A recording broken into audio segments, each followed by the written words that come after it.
또 많은 일이 있었어요. 네. 저는 뭐 선생님들이 큰 대선생님들 보시면 어떻게 생각하실지 모르겠는데 애동인데도 불구하고 저한테는 처음부터 어려운 일들이 굉장히 많이 주어졌었어요. 네. 한 번은 지금까지 그 신도님도 같이 제가 항상 오실 때마다 같이 눈물을 흘리고 있지만 아주 제가 신당을 차릴 무렵에 우연히 알게 된 사업을 하시는 부부였어요. 근데 그분이 주변에 사업하시는 분들 이런 분들하고 참 좋은 인연을 많이 맺게 해주신 손님 중에 한 분이에요. 신도분. 근데 그날 역시 가까이 계시니까 누구를 소개를 하셔서 같이 오셨는데 같이 잠깐 앉았다가 일어나시면서 가시는데 뒤통수에다 제가 이번에는 뭔가 딱 무조건 그 좀 안 좋은 말투였어요. 제가 신령님이 그거 좀 풀고 풀고 넘어가야 되겠다 한마디가 딱 있으셨는데 그분을 제가 만약에 오시라 해서 차근차근히 말씀을 드렸으면 됐는데 그러지 못한 이유가 뭐냐면요. 저희도 가끔 손님이 오시면 어디서 굿했다 아니면 다른 신당이나 법당에 다니시는 손님들이 가끔 오세요. 많이 오시죠. 왜 확인하는 것도 있고 또 다니시면서도 기도를 하시면서도 정성을 들이시면서도 답답하시기 때문에 재차 방문을 하시는데요. 그분 역시 20년 동안 단골레로 다닌 어르신이 계셨어요.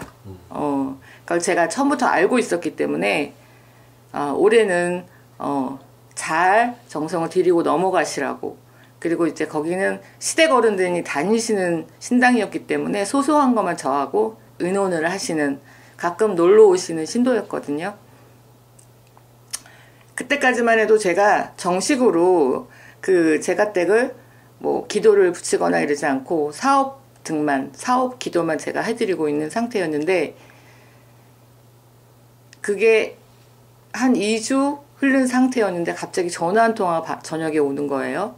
심장이 쿵 내려앉더라고요. 근데 그 당사자가 아니었고 소개시킨 같이 옆에 계셨던 제가 말을 건네는 그 자리에 계셨던 분이 그 집에 난리가 났다. 그리고 전화를 저한테 주셨어요. 근데 제가댁한테 그분한테 당사자한테 전화를 거는 순간 제 입에서 상대방이 계속 울면서 어떻게만 하더라고요. 제가 소리를 질렀습니다. 시끄러 울지마. 근데 혼이 떴다. 그분이 순간 사업을 하시는 그 사업장 앞에 자동차에 두 부부가 마트에 장 보러 가시는 길이었고요. 지나가시다가 그 천막 공사가 있어서 AS 기사를 만나는 순간 잠깐 내려서 천막이 잘 됐는지 확인차 사다리에 남자분이 올라가셨어요. 네. 근데 워낙 성격이 좋으신 활발하신 분이라 사다리에 올라가서 사다리가 움직이는데도 하는데 중간에 서너 명이 서 있었는데도 사다리를 잡아들이질 않은 거야. 그거 왜냐면 장난인 줄 알았죠. 아유. 그리고 부인은 차 안에 기주님은 차 안에 앉아 있으신 상태였고 핸드폰을 보고 계셨대요. 네. 사다리가 넘어가서 대주님이 사다리에서 큰 사다리도 아니고 가정용 기본적인 그 사다리에서 뒤로 넘어가서 바닥에 누워 계신데도 손을 이렇게 떠는데도 장난인 줄 알았대요. 주위 사람들이요? 주위 사람들이. 말도 안 되고 떠죠. 예, 그래서 이상해서 네. 차에 내려서 네. 순간 달려갔을 때는 네. 눈이 넘어가는 거야. 아, 눈도 흰 눈도 검은 자가 그냥 넘어가는 거죠. 그래서 입에서 거품이 나기 시작하더래요. 그 순간 이제 119로 해서 병원에 옮긴 상태였어요. 네. 그래서 이제 뇌수술을 해야 된다. 이런 이제 막 판정이 났을 때 제가 이제 통화가 된 거죠. 그래서 그분을 살리려고 정말 많은 제가 노력도 하고 그래서 그 당시에 그분 기도를 하면서 제가 또 깨달았죠. 예방법, 비법, 또 많은 제자들이 처음에는 큰 경험을 하지 않으면 한층 더 나갈 수 없다. 신령님이 주신 말씀, 우리는 말세 따라 글쎄 따라 또 제가 때 정성을 들이지만 급한 상황에서 일어나는 일들은 정말 옛날 옛적 선생님들의 대수대명, 뭐 비법, 예법, 우리는 그거를 정말 잘해야 된다 생각해요.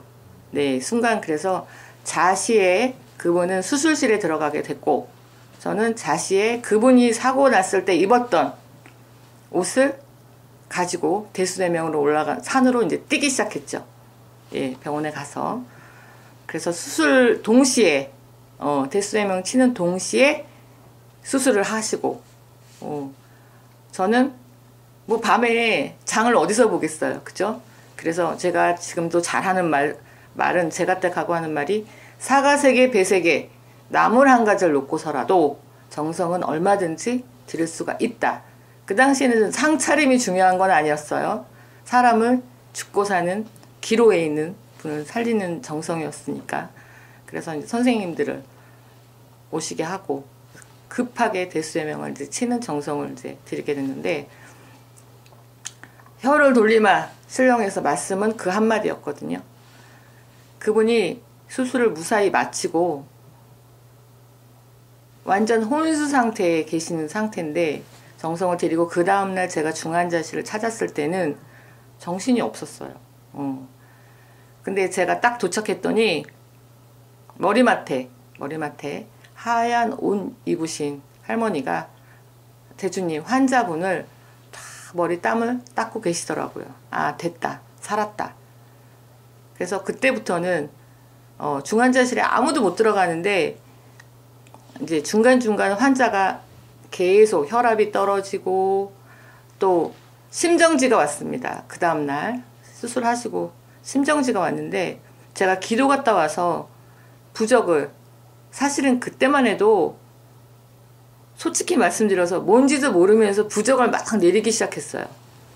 그래서 부적을 내려가는데 누구 임자도 없는 그런 부적을 내리겠는데 그 부적을 법당에 있었기 때문에 뜻도 모르고 부적을 보내라 하시는 할아버지 그 말씀 한마디에 부적을 갖고 병원에 뛰기 시작했어요. 전달을 했지만 정말 중환자실에 기로에 있는 분들은 기계나 의학적인 몸에 그게 달려있기 때문에 부적을 어디다 환자분한테 드릴 수가 없는 거야. 그러니까 부인이 자기 주머니에 부적을 넣고 있었던 거야. 제가 전달을 했지만. 그리고 또 전화가 심정지 지금 심폐소생술을 50분째 하고 있다고 전화가 왔어요. 제가 잠깐 누워있다 속옷바람이 신당이 들어와서 할아버지 어떻게 된 겁니까? 신령님 어떻게 된 겁니까? 라고 울부짖게 됐는데 다시 전화해서 부적 어딨냐? 그랬더니 제 주머니에 있습니다 하는 거예요. 마지막 기도다. 제발 그 부적을 등판에 갖다 넣어라. 어떻게 됐을까요? 50분 1분 1초에 심장이 돌아왔어요. 부적이 들어가는 순간에. 그랬는데 의사선생님 의학적으로 50분 심정지가 오면 산소 공급이 안 됐기 때문에 그럼 뇌가 손실이 있어야 맞는 거예요. 그죠? 그렇죠. 근데 검사를 쭉 했더니 더 이상의 뇌에 손실이 1%도 없게 나왔어요. 심장이 돌아왔습니다. 다행이다. 제가 그 기도를 하면서 얼마나 펄쩍펄쩍 뛰어다녔겠어요.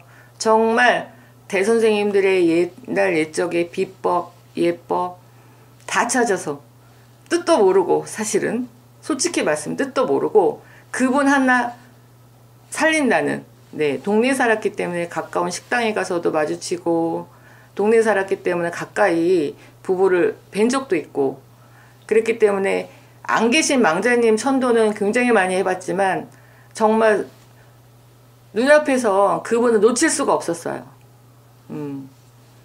그래서 2달을 잘 넘겼습니다. 중간에 혈압이 떨어지고 딱꼭질이 시작돼서 딱꼭질을 절대로 멈추지 않고 의학적인 혓바닥을 당겨보고 단물을 넣어보고 멈추지 않지만 희한하게 제가 중환자실에 들어가서 손길만 닿으면 그분이 좋아지는 거예요. 네. 그래서 그분이 무사하게 일반 중환자실로 옮긴다 하는 의학적으로 이제 옮겨도 가능하다. 이제 정상적으로 돌아오지 못하더라도 살릴 수만 있으면 그런 기도를 올리게 됐었는데 2달째 이제 2달이 넘어가지고 제가 2달 동안 한 6kg가 빠졌어요. 그 정도로 완전 매달렸었는데 그분을 지금은 사실은 놓쳤습니다. 그 결론은요. 누가 잘못했다고 말할 수는 없지만 그 가정에 신의 풍파였거든요. 네. 네, 마지막에 정성을 이제 그 대주님 어머니가 절에서 하시는 저도 그거는 접해보지 않아서 잘 모르겠습니다만 구명시식이라는 귀신을 쫓는 절법입니다. 그 정성을 들이셨어요. 그 스님이 그 비용을 나중에 장례 때 다 내놨다고는 들었습니다만 저는 종교적으로 스님이 잘못했다고 생각하지도 않고 어떤 부분에서 왜 잘못됐는지를 감히 말할 수는 없지만 그 정성을 들였을 때 뭐가 있냐면 그거는 귀신은 정말 나를 도와주시는 신이 계시고 또 악신도 있고 선한 신도 있잖아요. 근데 결국은 그 정성으로 모든 귀신을 다 쫓았어요. 그러니까 정성이 잘못됐다고는 말할 수 없는 거겠죠. 근데 정말 3일 만에 대주님이 잘못되고 말았어요. 그래서 지금까지 그분하고 이제 그 세월이 7년 정도 갔습니다. 어느덧. 네, 마지막 진호기도 같이 했고, 네, 지금도 그분이 잘 이제 가정의 평화 돌아가시고 나서가 중요합니다. 대주님이 집안에 대종갓집 장남이셔서 뭐 집이 약간의 뭐 재개발 그런 문제가 있으셔서 대법원까지 가셔서 소원하는 바가 있었습니다.